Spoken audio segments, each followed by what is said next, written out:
2024년 1월 12일 아침 경전 산책 시작하겠습니다.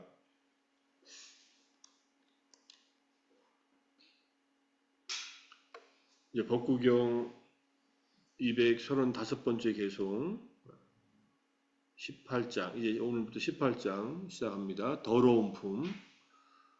말라는 때를 말하고 더러움을 말합니다. 번뇌와 같은 더러움이죠. 고가타까 뿌따와 또 이야기인데, 고가타는 소를 도살하는 도살자와 뿌따, 그 아들 이야기입니다. 배경이 되는 이야기가 소 도살하며 살던 사람과 아들에 관련된 이야기. 이제 그대는 마치 시든 잎과 같다. 그리고 야마의 신하들도 그대 곁에 서 있다. 죽음의 왕의 신하들이 그대 곁에 서 있다. 그대는 죽음의 문턱에 서 있다. 그러나 그대에게는 여행 준비물도 없구나. 여행 준비물은 음식이나 뭐 노잣돈 같은 그런 것들이지. 주석을 쭉 보고서 내용을 보겠습니다. 이제 그대는 마치 시드니과 같다란 제가자여, 당신은 이제 나무 위에서 떨어져서 땅에 놓여있는 시든 잎사귀와 같다는 뜻이다. 이런 뜻이고요. 낙엽이 떨어져서 바닥에 떨어져 있는 시든 잎. 시든 잎은 뭐 바람에 이리저리 날리다가 그냥 부서져 버리죠. 야마의 신하들이란 야마, 염라왕의 전령을 말한다. 이것은 다름 아닌 죽음에 대해서 말한 것이다. 죽음이 그대의 앞에 가까이 있다는 의미이다. 이런 뜻이고요. 그러니까 야마, 우리가 저승사자가 보인다 그러잖아요. 임종시에 그 저승사자인지, 임종시에 보이는 게 세 가지가 있는데, 세 가지 중에 하나가 보이는데, 자기가 행한 업이 나타나든지, 그 업의 결과가 나타나든지, 또는 자기가 태어날 곳의 모습이 영상처럼 나타나든지. 업이라는 것은 살생을 한 사람은 살생하는 업, 그것이 나타나든지, 또는 살생의 과보가 나타나든지, 자기가 죽이는 행위들이 자꾸 보이든지, 자기가 죽임을 당하는 행위들이 보이든지, 또는 살생한 결과로 태어날 지옥 같은 그런 개들이 쫓아오거나 뭐 불구덩이가 보이든지 이런 것들이 보인다는 거예요. 죽기 직전에 그게 보이기 시작하면은 이제 자기가 태어날 곳이 그런 곳이라는 것을 알 수 있는데, 이제 거의 기회가 없지요. 그때 가서 거기에서 피할 수 있는 기회가 없는 것은 아닌데, 그러려면 옆에 아주 현명한 그런 지혜로운 분들이 있어야 도와줄 수가 있습니다. 자, 죽음의 문턱이란 파멸의 문턱, 쇠퇴의 문턱에 서 있다는 의미이다. 죽음은 이제 이 생이 마지막이잖아요. 우리가 죽음 명상할 때 나의 죽음은 확실하고 나의 삶은 불확실하다 할 때 그 죽음입니다. 우리가 위파사나 수행할 때는 나라는 개념을 쓰지 않지만 사마타 명상에서는 나니, 너니, 중생이니, 뭐 스승이니, 뭐 이런 용어들을 쓰면서 편의상 붙이는 그런 이름들이 있는데, 이 몸과 마음을 나라고 생각하고 편의상 일상적으로 쓰는 용어로서 그런 나는 죽는다 이런 뜻입니다. 누구나 죽음을 맞이하지요. 죽음의 문턱에 서 있는데 여행 준비물도 없구나. 죽음이라는 곳으로 여행을 떠나야 되는데 아무런 준비가 안 돼 있다는 뜻이에요. 여행 준비물이란 나그네가 가는 길에 쌀 등의 여행 준비물, 즉 음식이 필요한 것과 같이, 여행 준비물, 음식이 필요한 것 같이 저 세상으로 가는 사람에게 선의 여행 준비물이 필요한데, 선행을 미리 했어야 되는데 그대에게는 그 선행이 쿠살라, 선행이 없다는 의미이다. 이렇게 해설을 해놨습니다. 아마 이 구절은 기억이 날 거예요. 시든 낙엽처럼 쓰러져 있고 이제 죽음이 코앞에 닥쳐 있는데 아무 준비 없이 저승으로 가는구나. 저승이 있다고 생각하셔요? 있거나 없거나.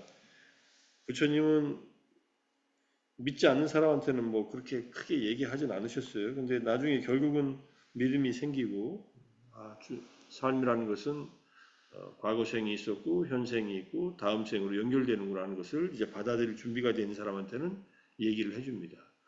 그리고 많은 경우 부처님이 경전에 의하면 어떤 제자들이 부처님의 비구 제자들이나 제가의 제자들이 죽어서 어디에 태어났는가 하는 것을 쭉 설명해 줄 때가 있습니다.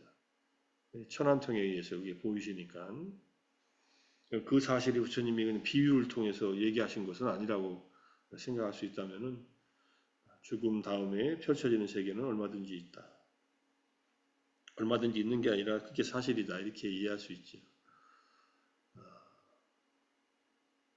가장 두려운 것이 죽음인데 죽음 뒤에 펼쳐질 세계가 있고 그 세계를 위해서 우리가 미리 준비를 했다면 죽음이 그렇게 두렵지 않을 수도 있다. 이런 얘기입니다. 우리가 매일 아침에 이렇게 정진하는 것은 그러한 노잣돈, 여기서 말하는 죽음 준비물을 매일매일 만드는 것이다라고 할 수 있습니다. 여행 준비물을. 제가 이제 이걸 보고서 같이 생각해 볼 내용들이 뭐가 있을까 하다가 야마란 누구인가? 그 다음에 여행 준비물이라는 이 단어에 빠떼얌이라는 단어인데 길에 필요한 거, 여행길의 준비물, 공무요비 이렇게 되어 있잖아요. 노잣돈 같은 거. 그래서 경전, 우리 지금 읽고 있는 이 법구경 235번 개송, 그 다음에 다음에 나오는 230번 개송에도 나오고, 자타카에도 나오고, 그 다음에 이제 디가니카야 주석서, 법구경 주석서 등에 이렇게 설명이 되어 있다는 얘기입니다. 여기 이제 상유타니카야 여기 1권의 44페이지, 요것이 이걸로 검색하니까 나오더라고요. 그래서 그것 좀 보겠습니다. 이게 이제 소백정과 그의 아들 이야기예요. 그 내용은 길지만은 핵심은 소백정이 소를 늘 죽여서 갖다 파는 사람인데 자기가 매일매일 이제 소고기를 먹고 살았답니다. 근데 하루는 이제 자기가 이제 먹을 고기를 좀 남겨놓고 나머지는 다 팔았는데 자기 부인한테 자기가 저녁 때 와서 이 고기를 반찬 삼아 먹을 테니 잘 저녁 때 먹읍시다 했는데 이 사람 친구가 와서 그 소고기를 가져가 버려요. 그냥 내가 좀 가져갔다 그러세요 하고서 자기 친구 부인한테 그냥 그 집에 있는 걸 가져갑니다. 돌아와 보니까는 소고기가 없으니까 이제 밥을 안 먹어요, 이 사람이. 그러다가 집에서 기르고 있던 황소한테 가가지고 황소의 혀를 빼가지고 혀를 잘라버려요. 아이고, 이런 무지막지한, 뭐 소를 뭐 늘 죽이는 사람이니까. 그리고 그거를 요리해 먹는데 여기 요리해 먹다가 이 자리 여기 이게 나와요. 그가 쌀밥을 한 숟갈 입에 넣고 고기 한 조각 입에 넣는 순간 자신의 혓바닥이 잘라져서 밖으로 위로 떨어집니다. 누가 자른 게 아니라 이제 업이 나타나는 거예요. 업의 결과가 나타나는 거예요. 그 순간 그동안 저질렀던 죄업과 똑같은 과보가 그에게 들이닥치기 시작했고 입에서 피를 뚝뚝 떨어뜨리며 마당으로 내려가 두 손과 두 무릎을 기어다니면서 황소처럼 음매음매 울며 고통에 몸부림쳤습니다. 이걸 보고서 부인이 깜짝 놀라가지고 자기 아들 보고 피하라고 합니다. 자기 아버지가 자기 남편이 천벌을 내린 거라고 짐승들을 이렇게 죽였으니 너는 신경 쓰지 말고 떠나라 해가지고 목숨을 부지하라고. 이제 아들한테도 이 해가 끼칠 것을 염려해서 그런 거죠. 뭐 아들이 백정은 아니었으니까 아들은 그럴 일은 없어졌겠지만 그래서 아들이 떠나가고 남편은 죽습니다. 그냥 무간지옥에 떨어지고 혀가 잘린 황소도 그날도 죽습니다. 아들은 이제 딱가실라라고 하는 저 북쪽으로 가가지고 금세공사의 제자가 됐고 거기서 이제 열심히 일을 해가지고 제자의 그 스승의 딸과 결혼해서 잘 삽니다. 자식을 여럿이 낳는데 그 소백정의 아들의 아들들이 커가지고 이제 사위성으로 와요. 이게 사위성에서 자기 할아버지가 사위성에서 이렇게 죽었는데 그거 모르고서 사위성에 와서 가정을 꾸미며 잘 살았다고 합니다. 근데 자기 아버지, 이제 백정의 아들인 자기 아버지가 노인이 되어서 아들을 모시고 효도하며 잘 삽니다. 근데 그 아들들은 부처님과 스님들에게 공양하면서 초대도 하고 해서 여러 가지 공덕을 쌓았는데 앞에 소백정도 부처님 옆에 살지만 한 번도 부처님한테 공양을 올린 적이 없대요. 보시한 적도 없고. 근데 이제 자기 아버지를 위해서 보시를 했는데 부처님께서 그 아들들의 아버지인 백정의 아들인 그 사람에게 그대는 노인이 되었고 몸은 낡아서 시든 낙엽과 같은데 이제 저 세상으로 여행할 양식을 준비하기 위해 선행을 한 적도 없다. 그냥 일만 열심히 하고 아들들 막 키웠지. 근데 그 다행히 그래도 아들들이 아버님을 위해서 공덕을 쌓고 해가지고 부처님을 만날 기회가 생긴 거예요. 그래서 이 개성을 읊었다는 얘기입니다. 그래서 그 노인은 수타원가를 성취했다 이런 얘기가 나와요. 이제 개성은 네 개의 개성이 있는데 오늘은 하나만 공부하고 이런 배경이 있는 이야기입니다. 백정들은 주로 이제 지옥에 가지요. 생명들을 많이 죽였으니까 인간을 많이 죽인 자도 지옥에 가지요. 근데 그 업이 무겁다 하더라도 평생 지은 업이 무겁다 하더라도 죽음에서 임종에 다다라서 아주 좋은 업을 지으면 여행의 그 준비물 노잣돈 같은 것을 잘 챙기면은 천상에 갈 수도 있습니다. 이게 이제 소나 존자의 이제 아버지 이야기인데 이 소나 존자의 아버지는 사냥꾼이었어요. 아주 직업적인 사냥꾼이었어요. 평생을 사냥을 하고 먹고 삽니다. 근데 아들이 출가해서 아라한이 됩니다. 그래서 아라한이 된 아들이 이제 아버지를 나이가 들어서 이제 몸도 못 움직이는 아버지를 이제 간호하고 살았는데 부처님 당시 때도 부모님을 모셔다가 스님들이 절에다가 모셔놓고서 이렇게 사는 경우가 있었나 봐요.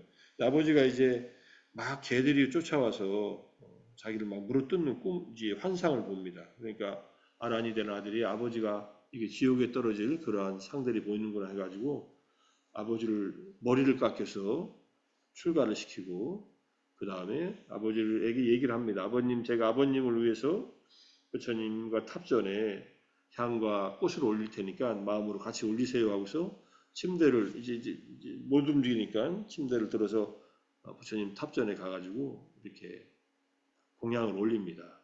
그러니까 이제 그 아버지의 니미tta, 그러니까 나타나는 모습이 천녀들이 내려와서 이렇게 옆에서 이렇게 시중도는 그런 어떤 환상을 봅니다.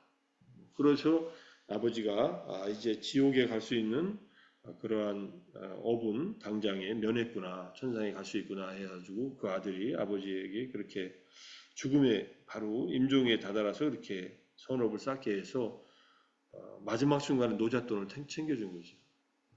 이런 얘기가 위반과 주석서에 나옵니다. 어디선가 제가 써놓은 게 있으니까 나중에 이 이야기에서 찾아가지고 공유해 보겠습니다. 야마가 뭔가 베다에서도 야마라는 신이 나오는데 죽은 자들의 왕국의 지배자,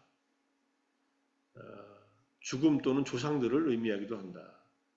야마 두타는 죽음의 사절, 메신저 또는 뭐 앞에서 우리가 그 뿌리사라고 나왔죠. 야마 뿌리사는 그때 사람인데 신하를 말해요. 여기 밑에 야마 뿌리사 해가지고 야마의 사람들. 야마로 가면 야마의 세계, 뺐다 죽은 자들의 세계. 뺐다들은 죽은 자 아귀들이라고 주로 하는데 뭐 세상 떠난 이들 이런 사람들을 말하는데 어쨌든 죽은 자들을 말한다 이런 뜻으로 쓰고요.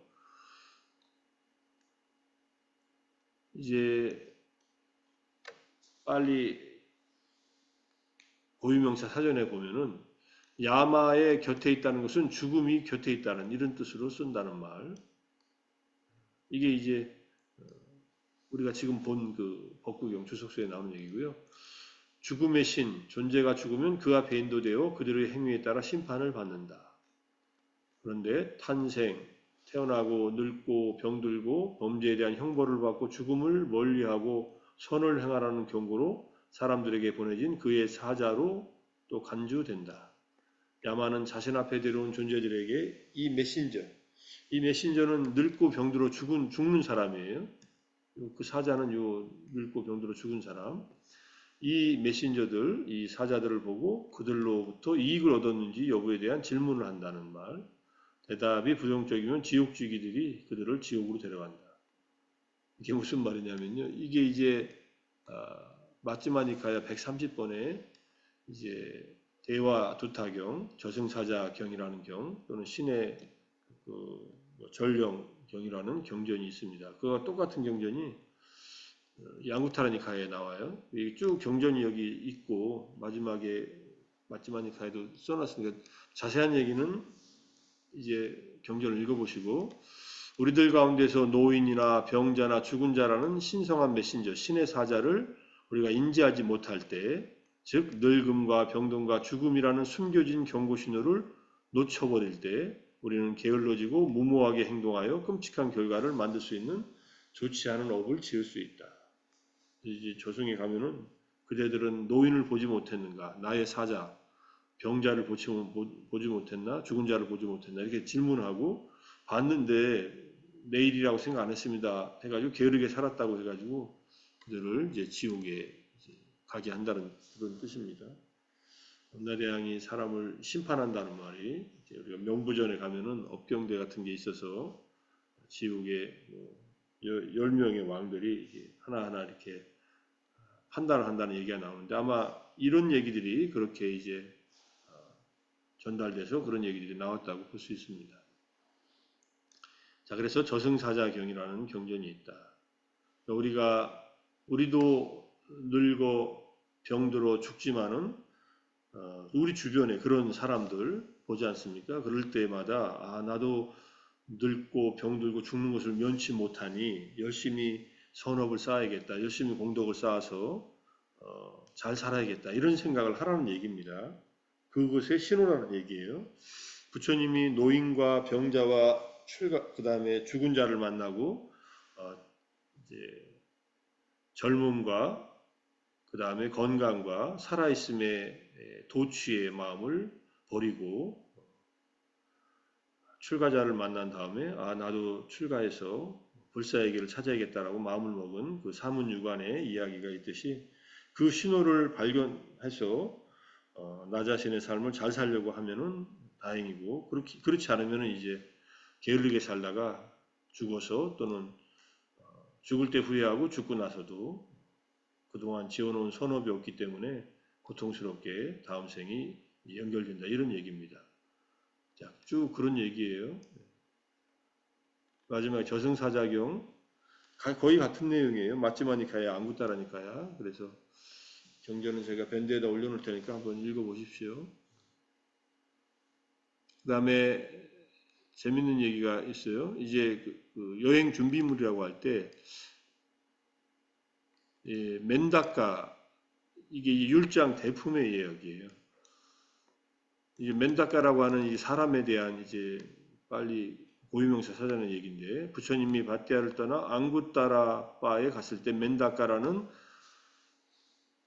아주 부자인 장자가 있었는데 리치 하우스홀드 오브 바티아 나가라 바티아 마을 안가 그게 이런 사람인데 이 사람과 이 사람의 부인과 아들과 며느리 전부 다 신통력이 있어가지고 온갖 종류의 풍부한 그 음식들을 만들어내 버려요.